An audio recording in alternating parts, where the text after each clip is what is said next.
My talk is on a performance-enhancing drug called Viagra. Viagra is called sildenafil, which is an inhibitor. Viagra is used as an erectile dysfunction medication. It works by blocking an enzyme called phosphodiesterase 5, relaxing smooth muscle cells to allow increased blood flow to the penis. It lasts for up to 4 to 6 hours.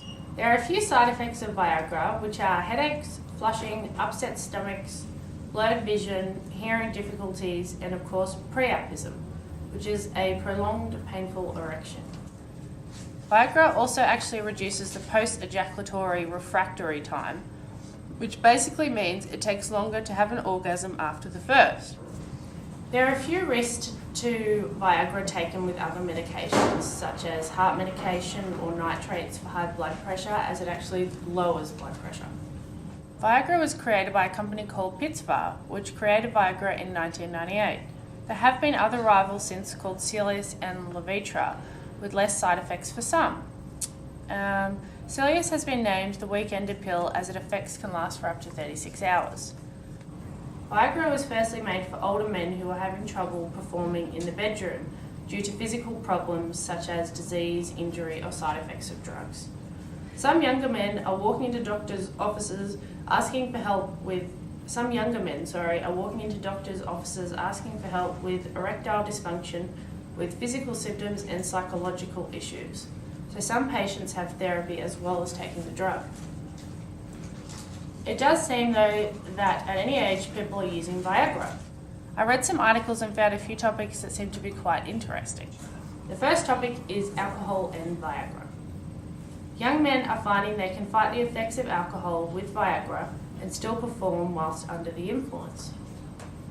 As most of us know, the effects of alcohol can cause blood flow around the penis to drain quickly, so young men are using Viagra as an insurance policy at the end of a big night. Health experts are concerned with the dangers and the problems that arise from taking Viagra whilst under the influence of alcohol, as the intoxicated individual could be making poor health choices by not using a condom.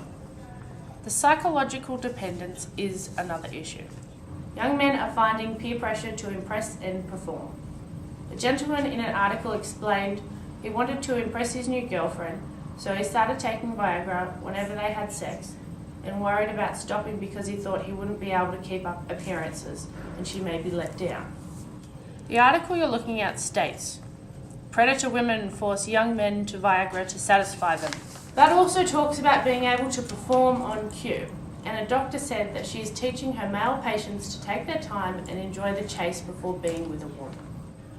On the opposite side of the scale, I did find another fact that men are using Viagra to be able to keep an erection whilst better enjoying using a condom. Viagra used recreationally only has a few side effects, such as increased sexual desire, feelings of warmth, and blurred vision for some. Some think Viagra is an aphrodisiac, but it actually isn't. It doesn't affect the brain psychologically. Drug set and setting definitely come into play. A few young guys that don't have impotence problems have said that it is uncomfortable to take Viagra, as it causes the penis to be too hard and uncomfortable. They feel as if it might break off during sex, and some actually have fractured the muscle. There's also been some interesting research and theories that you can starve off impotence by taking a small dose of Viagra every night, the same as taking an aspirin as a way to starve off a heart attack. It turns out that nighttime erections that occur 3 or 4 times a night are crucial to preventing impotence. Because men don't have heaps of erections during their public day, the nocturnal erection keeps the penis in working order. It is still just a theory that Viagra would help in this situation. On the positive, a man commented that with his wife he didn't want to hold hands or put his arm around her at the theatre. He says, when you can't perform, you stop doing all those things. The really wonderful part about this is that, yes, the sex is there, but the neat thing is we're not afraid to touch or hold hands.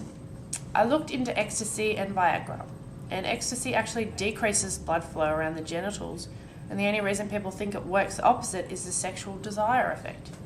So using ecstasy and Viagra together is to just counteract any impotence problems from ecstasy. I read this other article that a lot of people with HIV have trouble with lower sexual arousal due to medication. And their survey results commented that people infected with HIV are going to be able to have sex, and that this wasn't a good thing. Viagra seems to be making its way to counteract medications such as antidepressants or HIV medications that cause lower sex drive, which sounds like a good plan. I didn't find much on Viagra for women. All we know is that Viagra does help women who have difficulty achieving an orgasm, whether it's vaginal dryness, lack of sensation, arousal, or engorgement of the genitals. Viagra could be useful for these people. Even so, many researchers say sexual problems are far more complex in women than in men, and it's unlikely Viagra will ever work as well for women as it does for men. Thank you very much for your time.